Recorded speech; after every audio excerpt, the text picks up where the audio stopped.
The Dominion in 1983 by Ralph Centennius. Part 1. Before the curing of a strong disease, even in the instant of repair and health, the fit is strongest. Evils that take leave on their departure, most of all, show evil. King John, Act 3. In the present advanced and happy times, it is instructive to take a retrospective glance at the days of our forefathers of the 19th century, and to meditate upon the political struggles and events of the past 100 years, that by so doing we may gain a clear insight into the causes which have led to the present wonderful developments.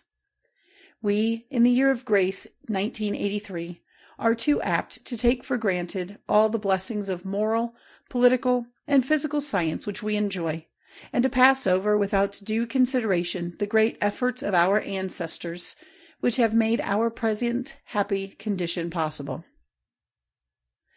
Let us try to contrast the Dominion of today with the Dominion of 1883. To begin with, population. Our population at the last census in 1981 was just over 93 million. 100 years ago, a scant 5 million represented this great Canadian nation, which has since so mightily increased and proved itself such a beneficent factor in human affairs.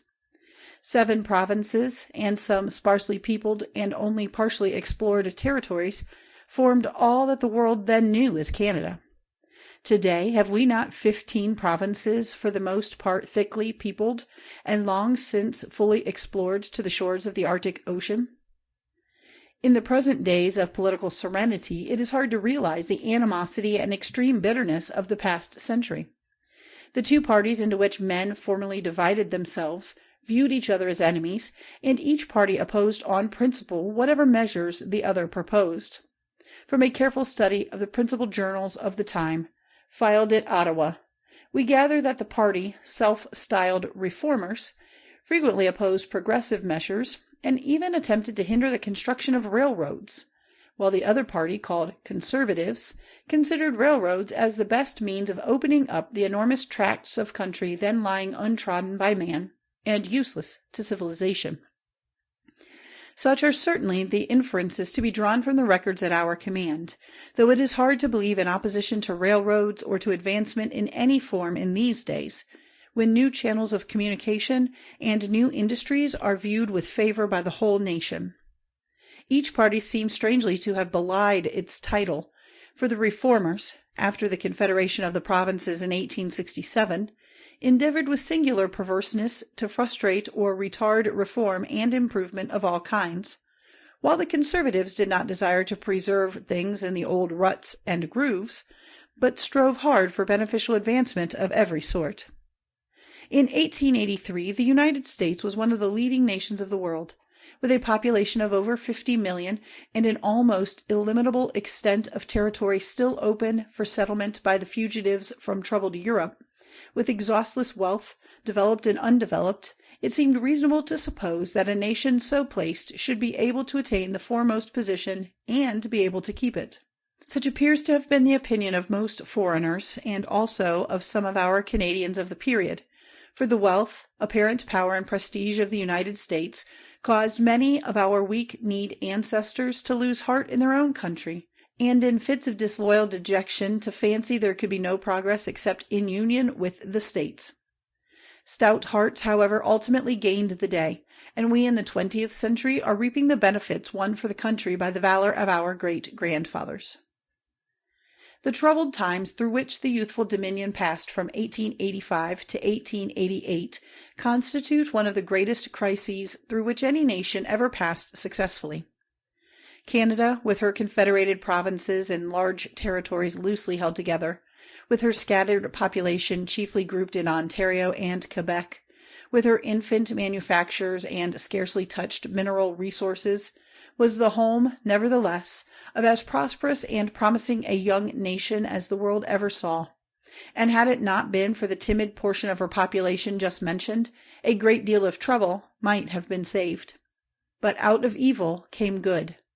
The Americans for years had been too careless about receiving upon their shores all the firebrands and irreconcilables from European cities, and the consequence was that these undesirable gentry increased in numbers, and the infection of their opinions spread. American politics were as corrupt as they could be. Bribery and the robbery of public funds were unblushingly resorted to. A low moral tone with regard to such matters, combined with utter recklessness and speculation and a furious haste to get rich by any means, fair or foul, were, sad to say, prominent characteristics in the American nation in many other respects so great. To counteract these evils, which were great enough to have ruined any European state in a couple of years, there was, however, the marvelous prodigality of nature, a bounteousness and richness in the yield of the soil and the depths of the earth hardly equaled in any other part of the world, and in consequence princely fortunes were accumulated in an incredibly short space of time. Millionaires abounded, and monopolists, compared with whom Croesus was poor, flourished. But bitter poverty and starvation also flourished, especially in the large cities, bringing in their train the usual discontent and hatred of the established order of things. Yet these old-fashioned evils were scarcely noticed in the general magnificent prosperity of the country. The short-sighted statesmen of the time delighted to look only on the bright side of things, and to them the very exuberance of the prosperity seemed to condone, if not to justify, the nefarious practices which obtained in high places. No wonder that among our Canadians, hardly 5,000,000 all told, there were some who were weak enough to be dazzled at the wealth and success of their brilliant go-ahead neighbors, more than 50,000,000 strong. Among those who lost heart in Canada, it began to be a settled conviction that it was the destiny of Canada to be absorbed in the States. This was the state of things in 1885. Conservative statesmen pointed to the general progress of our country, to unprecedented immigration from Europe, increased agricultural products and manufactures, and to many other convincing proofs of solid advancement. But facts were of no avail in dealing with reformers habitually, and on principle despondent. The sanguine buoyancy and plucky hopefulness indispensable to true statesmanship did not animate them to any extent. Unhappily, events over which no statesman could have then control overtook Canada, while as yet things bounded along gaily in the States, and the sons of despair seemed to have some ground for their pusillanimity. The harvest of 1885 was deficient, and agriculture was in consequence depressed. A slight panic in the spring was succeeded by a great one in the fall. Heavy failures followed.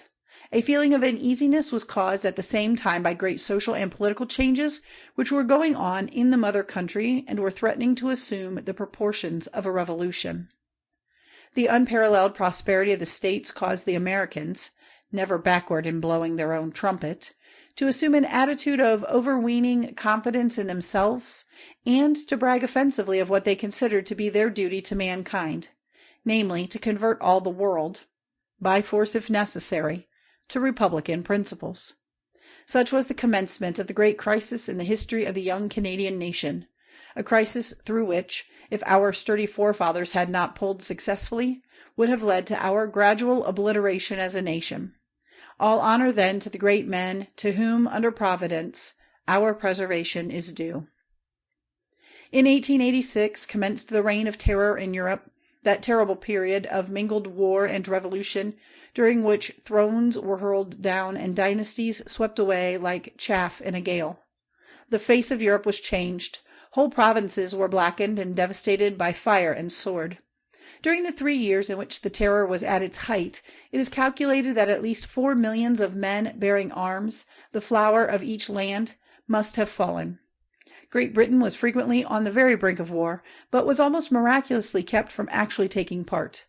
And most providential it was that Britain was not drawn into the tumult, for home troubles and defensive measures required all the attention of the nation. These stirring events, of course, had their effect on this side of the Atlantic. Canada was affected detrimentally by losing for a time the prestige consequent on being backed up by British ironclads and regiments, every available soldier and every vessel of war being required for the protection of British interests nearer home. The harvest again in 1886 was below the average. Trade and finance had not recovered from the shock of the previous year. The outlook was certainly gloomy. A Conservative government, with Sir as Premier, was in power in Ottawa.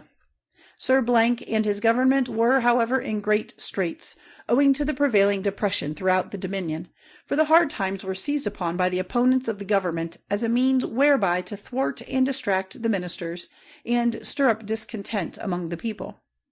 The states were pointed to by the reformers as the only country in the world where security and prosperity coexisted. British connection was held up to scorn as a tie whose supposed advantages had proved worthless. A less able or a less determined ministry would have collapsed under the strain. The winter of 1886-7 was very severe, and discontent began to be noisy and aggressive. To make matters worse, a Fenian organization was going on in the States with the avowed object of invading Canada in the coming spring. The heads of the movement were well-known politicians of a low order, having considerable funds at their command and much influence in certain quarters. Their emissaries were known to be working all over Canada, freely distributing American gold and holding secret meetings.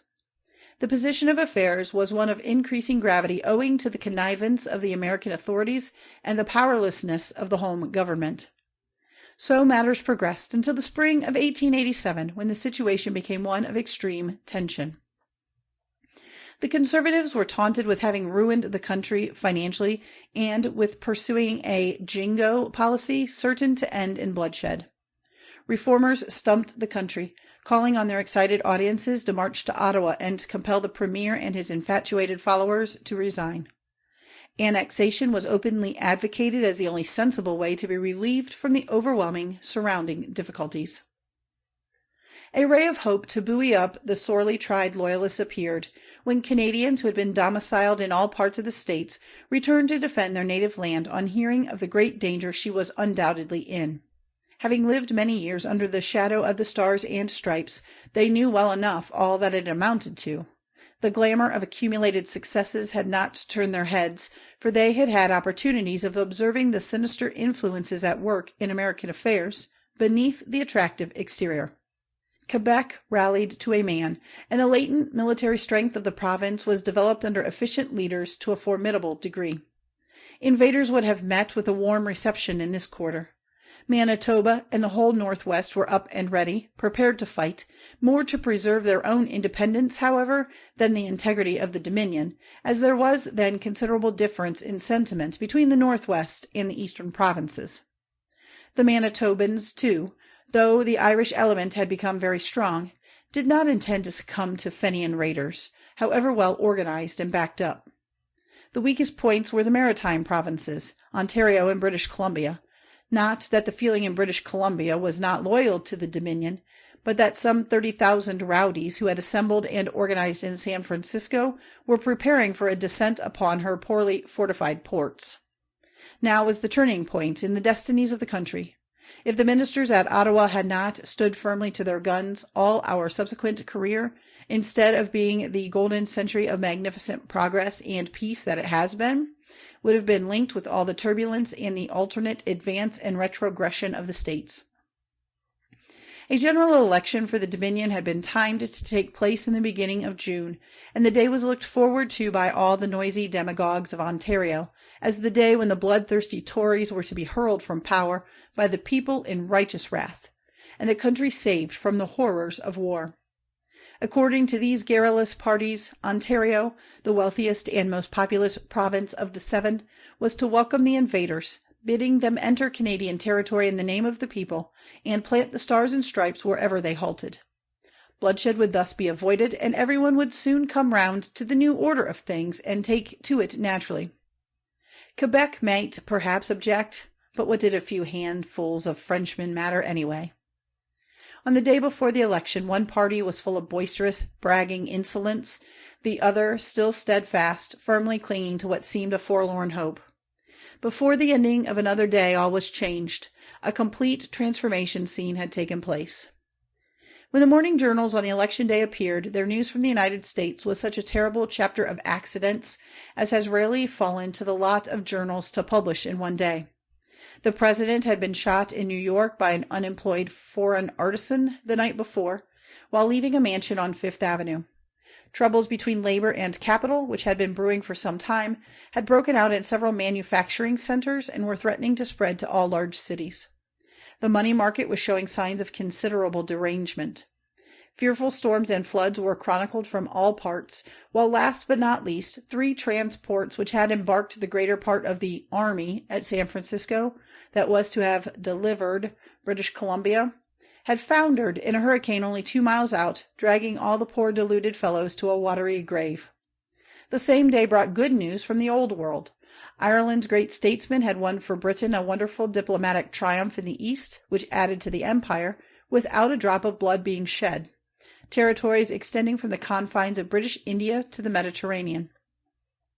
All the leading men in Europe, so the despatch read, were astonished at the exhibition of so much moral force in the old country after they had been imagining the empire as about to go to pieces under the recent terrible strain. Other good news which had its effect here was that for Ireland there had at last been found men who understood her wants, and what was better, whom she herself understood, so that she considered herself as having just embarked upon a new career of glory, as an integral and indispensable part of the empire. The effect of all this information on the electors of Canada was very marked. The demagogues who elevated themselves upon barrels or wagons and buggies to spout their frothy nonsense to the public could get but few listeners, even though only 24 hours ago applauding crowds would have assembled. Their hold on the people was gone. Everyone was reading the papers or discussing the startling news. Many men who the day before were noisily advocating everything disloyal and rebellious were silent and thoughtful. Men who had remained loyal to Canada all through quickly seized the occasion and appealed to the people to stand firm to the Dominion, pointing out the uncertainty of affairs in the States and contrasting them with the vitality and power of the old country, doubly powerful now that Ireland had obtained perfect satisfaction and was contented. The election resulted in a complete triumph for the government and was a most satisfactory vindication of their policy. The ranks of the opposition were broken up and their forces demoralized. Not a word was heard about annexation that night unless in scorn. The heart of the young nation was stirred to its very depths during the next 2 months, while a most sublime period in our history was being passed through. The would-be invaders of Canada were determined not to be balked in their enterprise, the movement having gone too far to collapse suddenly, and perhaps the leaders had not sufficient foresight to see that the troubles rising in the States must necessarily get worse before they were better, and take several years to subside. Perhaps they did not realize fully the new unanimity of public feeling in Canada. Anyhow, the activity of their preparations did not lessen, but rather increased, and the commencement of offensive operations was postponed so that they might be more complete. Disloyalty was no longer popular in Ontario or in any other province. In fact, among all who had been disaffected, a reaction and revulsion of feeling set in favor of intense loyalty to the Dominion, and a most felicitous union was effected between the Conservatives and Reformers. The common danger brought all parties together, forgetful of old prejudices, and the old bitter hatred grew less and less until its final extinction. Henceforth there was but one party with but one object in view, the welfare of the Dominion. Every able-bodied man in Canada between the ages of 20 and 45 was under drill, and the country was fully prepared and fully expecting to undertake the invaders without outside assistance. But Great Britain, being in no danger now in Europe, despatched 12,000 men to Canada, and with her recovered prestige was enabled to remonstrate forcibly with the Washington government concerning American connivance. The British remonstrances had the desired effect, for the American authorities promptly arrested the leaders of the Army of Deliverance, though by doing so they aroused the animosity of many of their own supporters. The army then speedily fell away, and all danger was over. Of course, the benefit to Canada of having had the national feeling so deeply stirred was incalculable, for all classes of men in all the provinces had been animated by the profoundest sentiments and the strongest determination possible, and it was the opinion of leading military men of the time that the Canadians under arms, though outnumbered trebly by the intending invaders, would have held their own gallantly and have come off victorious. The excitement aroused by these stirring occurrences began to quiet down towards the approaching fall, when the Canadian ship of state was again under full sail, heading for the waters of prosperity. Since then, our political history has been so intimately connected with great inventions and discoveries that a narration of one without a description of the other is scarcely possible. End of section 1. Part 2. For miracles are ceased, and therefore we must needs admit the means how things are perfected. Henry V, Act 1. It was well understood by the Romans in their palmy days that a great empire could not be held together without means of easy communication between distant provinces, and their fine hard roads ramifying from Rome to the remote corners of Gaul or Dacia testify to their wisdom and enterprise in this respect. When Great Britain in the 18th century, full of inventive skill, reared men who by means of improved roads, well-bred horses, and fine vehicles raised the rate of travel to 10 miles an hour from end to end of the kingdom, a great deal of complacent satisfaction was indulged in over the advantages likely to result from such rapid traveling. This great speed, however, was made to appear quite slow in the first half of the 19th century when locomotives were invented capable of covering 60 miles an hour. Nowadays, the old cumbrous locomotive, rumbling and puffing along, and making only 60 miles in 60 minutes, is a very dilatory machine in comparison with our light and beautiful rocket cars, which frequently dart through the air at the rate of 60 miles in 1 minute. The advantages to a country like ours, over 3,000 miles wide, of swift transit are obvious. The differences in sentiment, politically, nationally, and morally, which arose aforetime when people under the same government lived 3,000 miles apart, have disappeared to be replaced by a powerful unanimity that renders possible great social movements, utterly impossible in the railway age, when 7 days were consumed in journeying from east to west. The old idea that balloons would be used in this century for traveling has proved a delusion, almost their only use now being a meteorological one. Our rocket cars were only perfected in the usual slow course of invention, and could neither have been constructed nor propelled 100 years ago, for neither was the metal of which they are constructed produced, nor had the method of propulsion, or even the propulsive power been developed. Inventors had to wait till science had given us in abundance a metal less than a quarter the weight of iron, but as strong and durable, and this was not until some 50 years ago when a process was discovered for producing cheaply the beautiful metal calcium. But calcium would have been little use alone. Aluminum, which is now so plentiful, had to be alloyed with it, and aluminum was not used to any great extent till the beginning of this century, when an electric process of reducing it quickly from its ore, common clay, was discovered. The metal known as calcium bronze, which is now so common, is an alloy of calcium, 0.75, aluminum, 0.20, and 0.05 of other metals and metalloids in varying proportions according to different patents. This alloy has all the useful properties of the finest steel with about 1/4 its weight, and is beside perfectly non-oxidizable and never tarnishes. Without the production of a metal with all these combined qualities, we might still in our journeys be dawdling along at 60 miles an hour in a cumbrous railroad car behind a snorting, screaming locomotive. Our swiftly darting cars were not at first constructed on such perfect principles as now. Invention seems to follow certain laws, and has to take its time. A new discovery in physics has to be supplemented by one in chemistry, and one in chemistry by another in physics, and so on through a whole century perhaps, before any great invention is perfected. Thus it happens that though the principle of the rocket has been known for an age, it is only comparatively recently that it has been applied to the propulsion of cars. Invention, too, always presents itself to an inventor at first in the most complicated form, and frequently many years are passed in attempts at simplification. What a wide interval is there between the steam locomotive with all its complex mechanism and the magnificently simple rocket car! A century of ceaseless invention is comprehended between the two. Before the simplicity of our cars was arrived at, inventors had to give up boilers, fireboxes, valves, steam pipes, cylinders, pistons, wheels, cranks, levers, and a host of minor parts. Wheels died hard.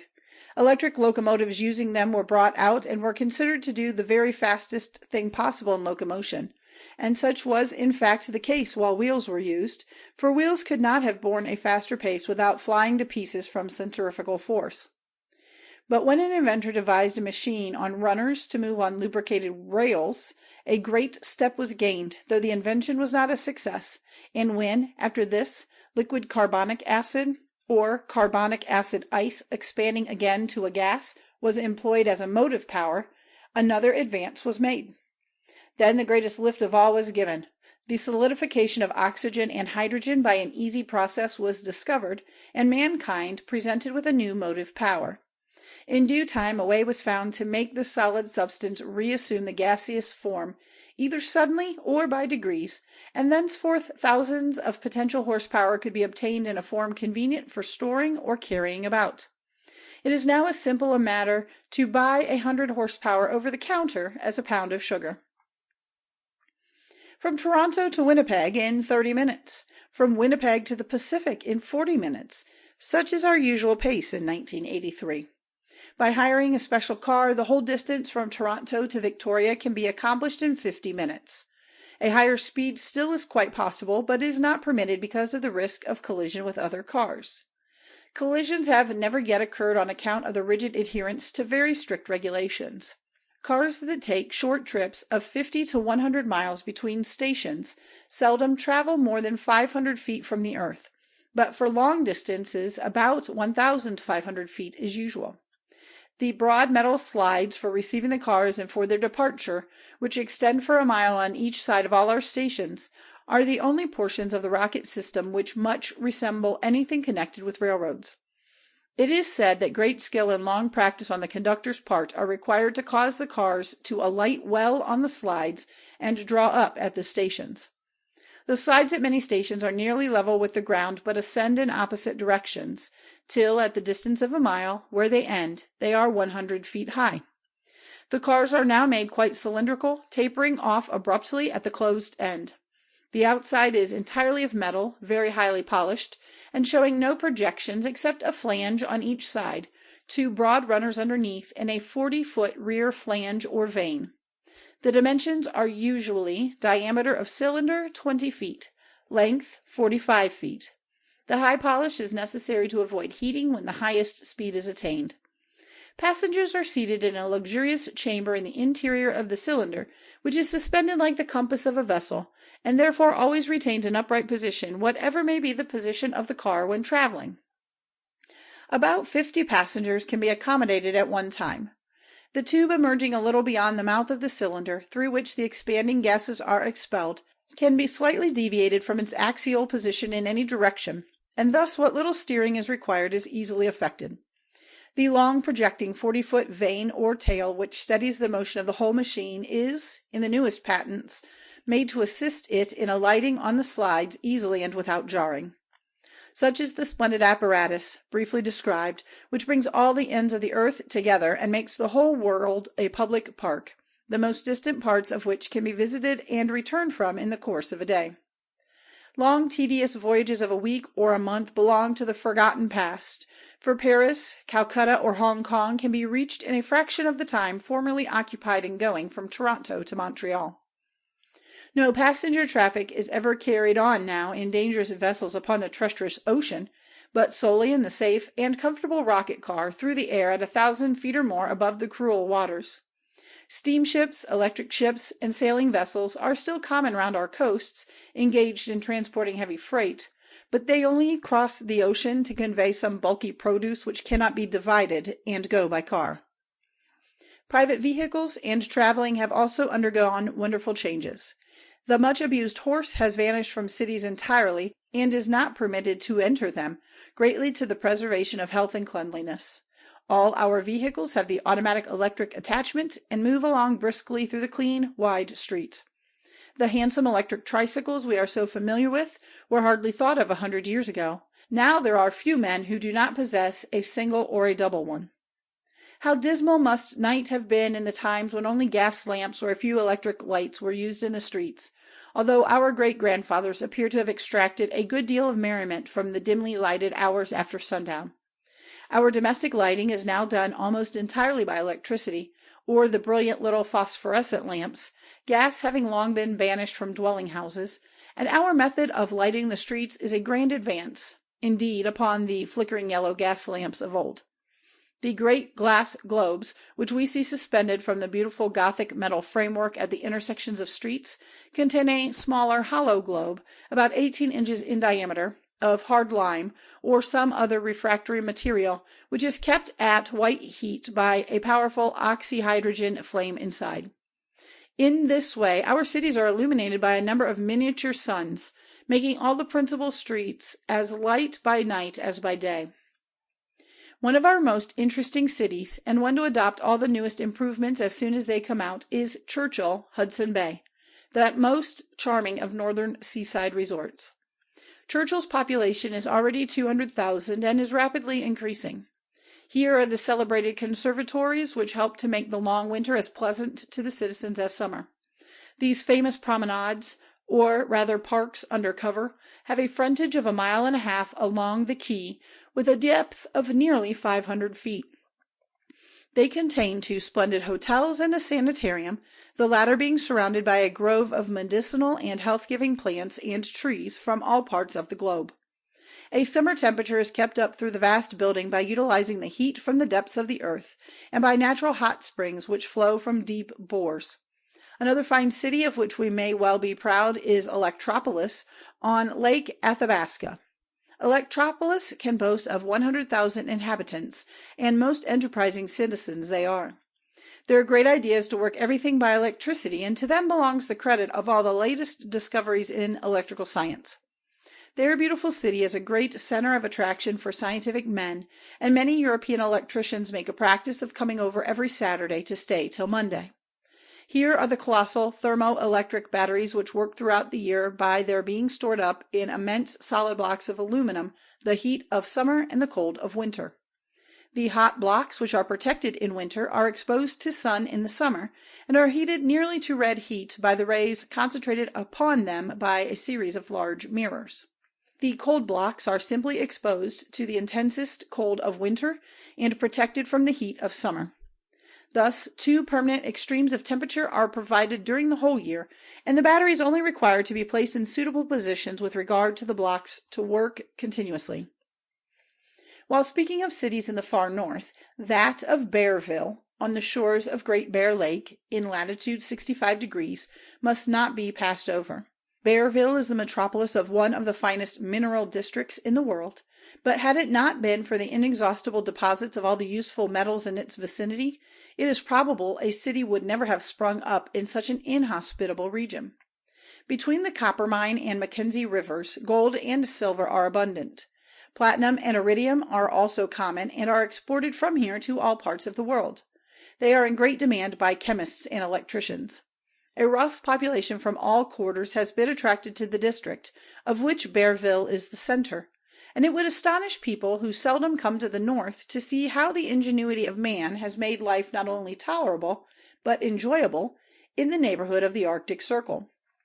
Coal seams crop up above the ground in many places, and wherever this is the case, large frame conservatories are built which are lighted, not from the roof, but by wide double windows reaching from the eaves to the ground, and heated by numerous stoves into which the coal just taken from the ground is thrown.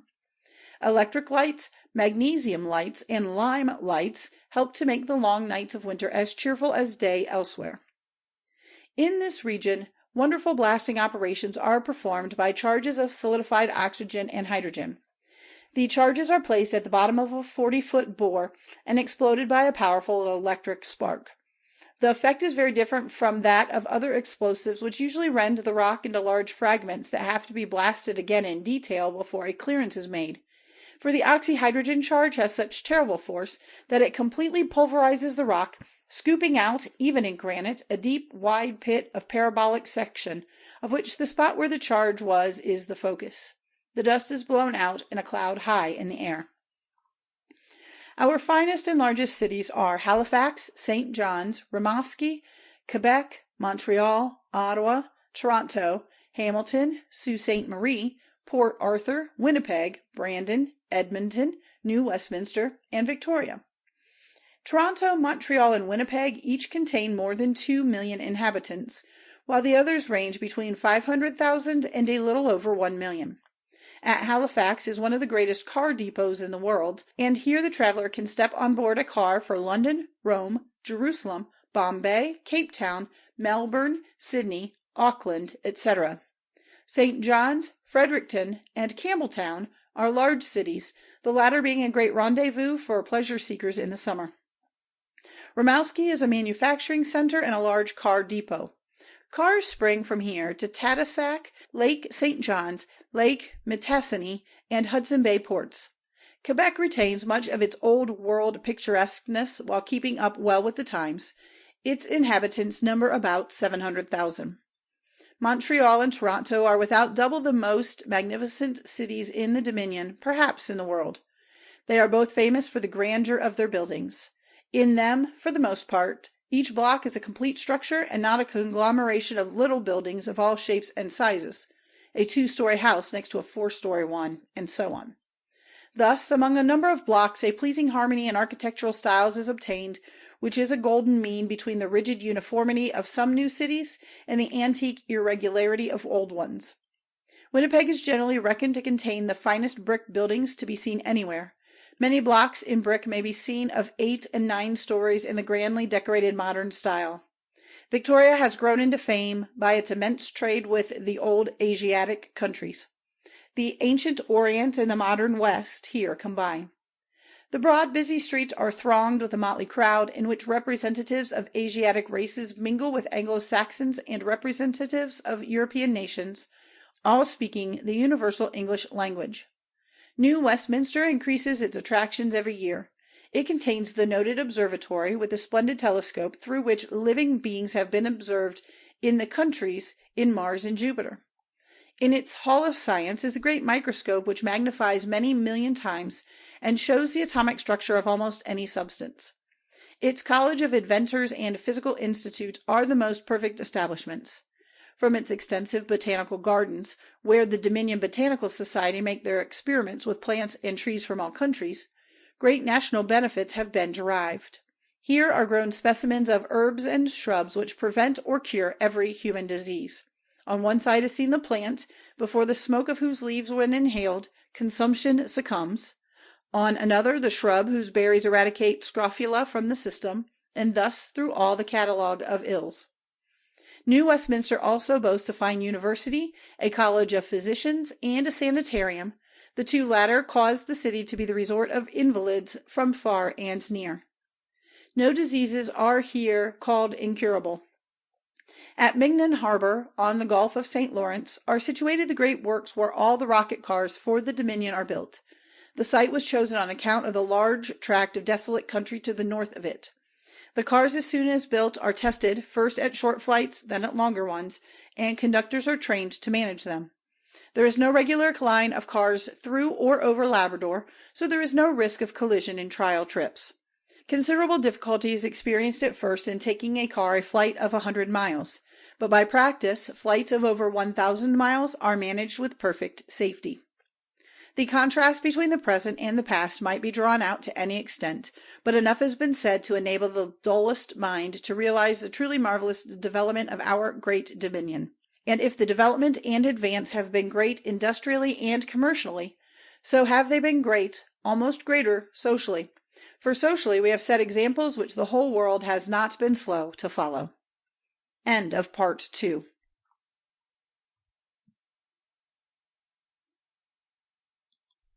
Part 3.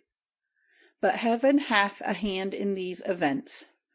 Richard II, Act 5.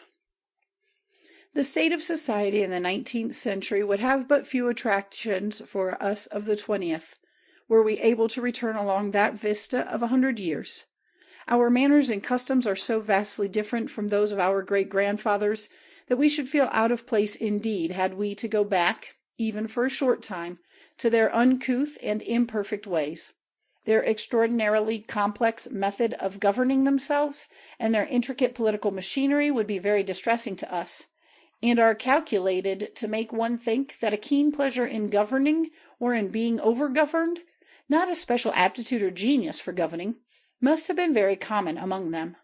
From the alarming blunders made in directing public affairs, and from the manner in which beneficial measures were opposed by the party out of office, it appears quite certain that the instincts of true statesmanship did not animate all the classes then as now. Nevertheless, our forefathers went into the work of governing themselves and each other with a great deal of vim. They had no well-drawn-out formulae to work upon as we have, but they went at things in sort of rule-of-thumb, rough-and-ready style, and when one party had dragged the country into the mire, the other dragged it out again. It was customary for the party that was out of office to say that the party that was in was corrupt and venal, that every man of it was a liar, was a thief, was taking bribes, would soon be kicked out, etc. Then the party that was in had to say that the party that was out should look to its own sins and remember that every one of its men, when they were in, proved himself incapable, insensible to every feeling of shame, with no susceptibilities except in his pocket, corrupt in every fibre, being justly rewarded when hurled from office by an indignant people, etc., etc. The wonder is that the country ever got governed at all, but it seems that all public men who had any fixed and sensible ideas and wished to see them carried out had to make themselves callous, pachydermatous, hardened against this offensive mud-slinging. Of course, politics did not elevate the man, nor the man politics, while things went on thus. A general demoralization and lowering of the tone of public opinion naturally resulted, which did not improve till the stirring events of the summer of 1887 brought men to their senses again. The number of members sent to Parliament was something so enormous that it seems as if the people must have had a perfect mania for being represented. Nowadays we get along splendidly with only 15 members, one for each province, and a speaker. Formerly, several hundred was not thought too many, and before the Constitution was revised in 1935, there were actually over 700 representatives assembled at Ottawa every year. Perhaps this was all right under the circumstances, as there did not then exist any organization for training men for parliamentary duties, or selecting them for candidature such as now exists, so there was safety in numbers, though the floods of talk must at times have been overwhelming. Besides the central parliament at Ottawa, there was a local parliament every province, and in some provinces 2 houses. It seems a mystery to us now how any measure could be got through in less than 12 months, but our forefathers apparently took pleasure in interminable harangues and oceans of verbosity, and prominent men contrived to make themselves heard above the universal clatter of tongues, so that good measures got pushed through somehow to the satisfaction of a much enduring public. Nowadays our 15 members put by as much work in 2 days as would have kept an old parliament talking for 2 years. Provincial parliaments, with their crowds of MPPs, were abolished in 1935, and it was then also that the number of members at Ottawa was reduced from the absurd total of 750 to 15, and the round million or so which they cost the country saved. Members are not now paid. The honour of the position is sufficient emolument. When these and other changes were made, the expenses of the government were enormously reduced, so much so that after 10 years, that is, in 1945, taxes were abolished altogether, and from that time forward not a cent of taxation has been put upon the people. The revenue is now obtained in this way. Up to 1935, the revenue of the country stood at something over $150 million. When the Constitution was changed, the expenses of the government were lessened to $50 million. It was then agreed that for 10 years longer the revenue should remain at $150 million. People were prosperous and willing enough to have contributed double, so that every year of the 10 $100 million might be invested. Thus, at the end of 10 years, the government possessed a capital of $1 billion, and the interest of this constitutes our present revenue. If any great public works are being carried out and more money is required, the municipalities are appealed to and public meetings are held. All the great cities then vie with each other in presenting the government with large sums. How the poor, overburdened taxpayer of 1883 would have rejoiced in all this! Another great blessing to us is that war has ceased all the world over. It became at last too destructive to be indulged in at all. During the last great European war in 1932, while 3 emperors, 2 kings, and several princes were parleying together, a monster oxyhydrogen shell exploded near them and created fearful havoc. All the royal personages were blown to atoms, as were also many of their attendants. Their armies hardly had a chance of getting near each other, so fearful was the execution of the shells. Since then the world has been free from war, and, but for gathering clouds in Asia, would seem likely to remain so. Anyhow, we in Canada have not the shadow of a standing army, nor a single keel to represent a navy. We are too well occupied to wish to be aggressive, and no power except the United States could ever attack us. And even if the Americans coveted our possessions, they are not likely to resort to such an old-fashioned expedient as warfare to gain them. They could only annex us by so improving their constitution as to make it plainly very much superior to ours. If they ever do this, and as yet there are no signs of it, there might be some chance of a union. At present, the chances are all the other way. The only sort of union that is quite likely to come about is the joining by the Americans of the United Empire, or a confederation of all English-speaking nations, with which we have been connected for some years. The seat of the imperial government has hitherto been London, but British influence has made such strides in the East that there is every probability of another city being chosen for the capital, and of the seat of government being made more central.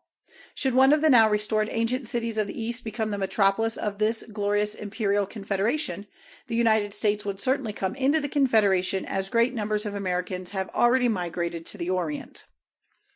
A word on the changes which have come over the East will not be inappropriate, lest we should be tempted to boast too much of the progress of Canada.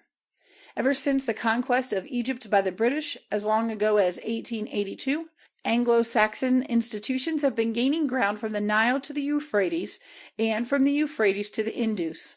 Soon after the great stroke of diplomacy in 1887, by which Great Britain practically became ruler of all this vast territory, the railroad was introduced, and before many years had passed, the railroad system of Europe was linked with that of India. The pent-up riches of the fertile Euphrates valley thenceforth began to find channels of commerce, and to be distributed through less fertile regions. The ancient historic cities of these lands, Damascus especially, began at once to increase. Jerusalem, as soon as the Turk departed and the Anglo-Saxon entered, was purified, cleansed, and finally rebuilt. Great numbers of Jews from all parts of the world then returned and gave the city the benefit of their wealth, but all the commerce of the East keeps in the hands of Britons and Americans. English is, therefore, the chief language spoken from Beirut to Bombay. There is, however, a great cloud hanging over the East, which causes dismay to thinking men, and threatens to mar the general prosperity of all the lands. Great as has been the increase of the Anglo-Saxon race, the numbers of Slavonic race have kept pace. The Slavs unfortunately retain much of their old brutish disposition and ferocity in the midst of all the civilizing influences of modern times, so that statesmen foresee an inevitable collision in the not distant future between the Slav and the Anglo-Saxon. It is disheartening in these days of splendid progress, when we had hoped that war was forever banished from the world, to find that humanity has yet to endure the old horrors once more. How fearful these horrors will be, and how great the destruction of life, it is hardly possible to conceive. So terrible are the forces at man's command nowadays, if he uses them simply for destructive purposes. The Slav has spread from southeastern Europe and multiplied greatly in Asia, till his boundaries are coterminous with British territory, and it is his inveterate, aggressive disposition which causes all the gloomy forebodings. Before we return to our own happy Canada, let us glance at Africa, the dark continent of the last century. Civilization has long penetrated to the upper waters of the Nile, and to the great fresh-water lakes which rival our Huron and Superior. The beautiful country in which the mighty Congo and the Nile take their rise is all open to the world's commerce, and highways now exist stretching from Alexandria through these magnificent regions to the Transvaal and the Cape. Madagascar, fair, fertile, and wealthy, has developed, under Anglo-Saxon influence, her wonderful latent resources for all men's good. In addition to mineral treasures, she had wealth to bestow in the shape of healing plants, whose benefits were greater to suffering humanity than tons of gold and silver. The botanical gardens at New Westminster and the conservatories at Churchill are greatly indebted to the flora of Madagascar. But let us now return to Canada and continue our contrasts. Much of the success of our modern social movements has been due to the exertions of the noble Society of Benefactors. The members of this society, as we well know, are now mostly men of independent means. Their chief idea is to bring together and combine social forces for the public good, which were formerly wasted. The society has already existed for 2 generations, so that our rising generation is reaping the full benefit of its exertions.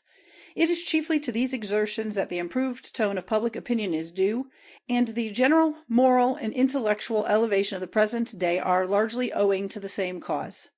In the old benighted times before 1900, much wealth and ability were, for want of organization, allowed to run almost to waste as far as the general good of society was concerned.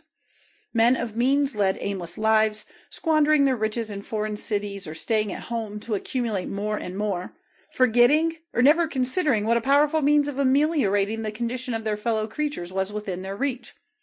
It was not only the lower classes that needed improvement, but the whole mass of society in all its aims, ideas, and pursuits. Improvement on this large scale would never have been accomplished by the elaborate theorizing and much preaching of the 19th century. Action, bold and fearless action, was wanted, and until men were found with minds entirely free from morbid theories, but full of the courage of their new convictions, the world had to wait in tantalizing suspense for improvement, always hoping that each new scientific discovery would enlighten mankind in the desired direction, but always doomed to be disappointed and to see humanity growing either more savage or physically weaker simultaneously with each phase of enlightenment. These things are perhaps truer of society in Europe and in some of the states than in our young dominion, where everything was necessarily in a somewhat inchoate condition. Yet had it not been for the great men who providentially appeared in our midst, our history, our manners and customs, our whole career as a nation would simply have been a repetition of European civilization, with all its defects, failures, and vices. Statistics of the period show that neither in the States nor in Canada, amidst all the surrounding newness, has there arisen any new social condition peculiar to this continent which remedied to any extent the evils rampant in old countries. Lunatic asylums, in ghastly sarcasm on a self-styled intellectual age, reared their colossal facades and enclosed their thousands of human wrecks. Huge prisons had to be built in every large town. Hospitals were frequently crowded with victims of foul diseases. Great cities abounded with filthy lanes, alleys, and dwellings like dens of wild beasts. Epidemic diseases occurred from brutal disregard of sanitary measures. Murder and suicide were rife. Horrible accidents from preventable causes occurred daily. Great fires were continually destroying valuable city property, and ruinous monetary panics happened every few years. And all this in an age that prided itself on being advanced, an age that produced the telephone, but crowded up lunatic asylums, that cabled messages all round the world, but filled its prisons to the doors, that named the metals in the sun, but could not cleanse its cities. An age, in fact, that was but one remove from the unmitigated barbarism of medieval times. How marvelous is the change wrought by 100 years! We have not been shocked by a murder in Canada for more than 50 years, nor has a suicide been heard of for a very long period. Epidemic diseases belong to the past. The sewage question, that source of vexation to the municipalities of old, has been scientifically settled, to the saving of enormous sums of money and to the permanent benefit of the community's health. Malignant scourges like consumption, epilepsy, cancer, etc., are never heard of except in less favored countries. There is but one prison to a province, and that is sometimes empty. Our cities are all fireproof, and the night air is never startled now by the hideous jangling of fire bells, arousing the citizens from sleep to view the destruction of their city. So rational and interesting has daily life become that mind and body are constantly in healthy occupation. The fearful nervous hurry of old times that broke down so many minds and bodies, having died out, to give way to a robust force of character which accomplishes much more with half the fuss. Of course, advantages such as these did not spring upon society all at once. They have come about by comparatively slow degrees. The first president of the Society of Benefactors, who died some years ago at an advanced age, was the man who started the new order of things. When he commenced to give the world the benefit of his views, he met with a good deal of opposition and ridicule. being told that the world was going on all right and was improving all the time, and that if people would only stop preaching and set to work at doing a little more, things would get better more quickly. He could not be convinced, however, that society had any grounds for its satisfaction, but he took the hint about preaching and stopped his lectures, which he had been giving all through the country. He then set to work at organization, and, as he had inherited ample means from a millionaire father, he commenced under good auspices. He went into his work with great eagerness, gathering together all sorts of people who held views similar to his own, though usually in a vague, unpractical way, and formed his first committee of a bishop, celebrated for his enlightened opinions, 2 physicians, 2 lawyers, several wealthy merchants, and several working men who were good speakers and had influence among their fellows. His capacity for organization was great, and his success in gaining over to his side young men of means remarkable. From the very beginning, the committee never lacked money. Though they were actuated by purely philanthropic motives, it was one of their first principles never to sink large sums of money in any undertaking that would not pay its own expenses ultimately. There was, therefore, a healthy business-like tone about whatever they did that distinguished their efforts from many well-intentioned but sickly undertakings of the same day, which one after another came to grief, doing nearly as much harm as good. One of their first works was to buy up lots and dwellings in the worst districts of Toronto, where miserable shanties and hovels stood in fetid slums, as foul as any in London or Glasgow. The hovels and shanties were then torn down, and respectable dwellings erected in their stead. The unfortunate wretches, the victims of drink, crime, or thriftlessness, who inhabited such places, were not turned away to seek a fouler footing elsewhere, but were taken in hand by the working men on the committee, and were started afresh in life with every encouragement. They were generally permanently rescued from degradation, but if some fell back, their children were saved, and so the next generation was spared a family of criminals. Montreal was next visited, and the same thing done there. Attention was then turned to Quebec and Winnipeg. Successful attempts were afterwards made to control the liquor traffic, not by sudden prohibition, which always increased the evil, but by common-sense methods, necessarily somewhat slow, but sure. When the society had been at work 10 years, there was a very perceptible diminution in the amount of crime and smaller offenses in all their spheres of action. Police forces could be decreased, and a prison here and there closed. This had a tendency to lessen the rates, so the taxpayer became touched in his tenderest part, his pocket. His heart and his conscience then immediately softened toward the society's work, though years of preaching and the existence of all abominable evils close to his door had failed to move him. When this point had been reached, the society began to be looked upon as one of the great remedial agents of the age, and work was much easier. One evil after another was grappled with, and in time subdued. Scientific researches were set on foot in hygiene, medicine, and every subject from which the community at large could derive benefit, till in 20 years' time so much general improvement had been effected that Canada's way of doing things came to be quoted in other countries as a precedent. Our cities were the best built, best drained, cleanest, and healthiest, and our city populations the most orderly and most enlightened. The Society's roll of members now included a great number of eminent men, and their operations were extended over the whole Dominion, and works of all kinds were carried on simultaneously in all parts. Outside the Society, it had become quite fashionable for all classes to take the most eager interest in everything concerning the public welfare, so the Dominion continued to prosper and advance with wonderful rapidity. Thus it happened that we came to take the lead among nations, and have been able to keep foremost ever since, though with our 93 million we are not by any means the largest nation. The improved hygienic conditions under which we live have had the effect of very largely increasing the population. Our forefathers in their wisdom spent large sums of money in attracting immigrants to our shores, but it did not occur to them to increase the population by preventing people from dying. Very few persons die now, except from old age, and the tremendous and almost incredible mortality of old times among infants is stopped. Consequently, the death rate is very low, and the excess of births over deaths very great. There are only 3 doctors to each large city, and they are subsidized by government or the town councils, because there are not enough sick people from whom they could make a living as of yore. The good health of the public is also in some measure due to the fact of our scientific men having been able, since a few years past, to gain a good deal of control over the weather. By means of captive balloons, currents of electricity between the higher atmosphere and the earth are kept passing regularly.